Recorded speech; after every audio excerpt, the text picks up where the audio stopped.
Imagine this. You're the most followed TikTok creator on the planet, over 162 million fans, a net worth in the millions, and everywhere you go, cameras follow. But then, just as you're leaving Las Vegas after a whirlwind of public events, your journey takes a sudden turn. I'm talking about Khaby Lame.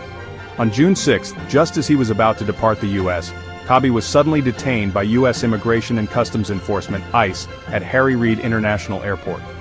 The internet exploded, rumors flew. Was this a mistake? Was it a bigger deal? Here's what really happened. According to US officials, Khaby had overstayed the terms of his visa. He'd entered the country on April 30th, 2025, but stayed beyond what was allowed. That's all it took for ICE to step in.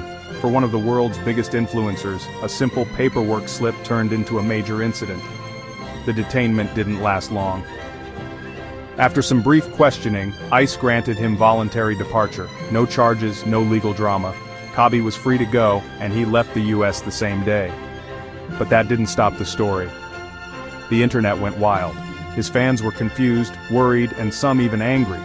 Major social media names amplified the news before officials even confirmed it.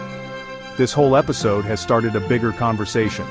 If Khaby Lame, with all his fame and resources, can get caught up in travel document issues, what does that mean for other creators or travelers? So, next time you see Khaby's famous silent take, remember, even global stars have run-ins with reality. If this story surprised you, hit like, subscribe, and drop your thoughts below. Thanks for watching.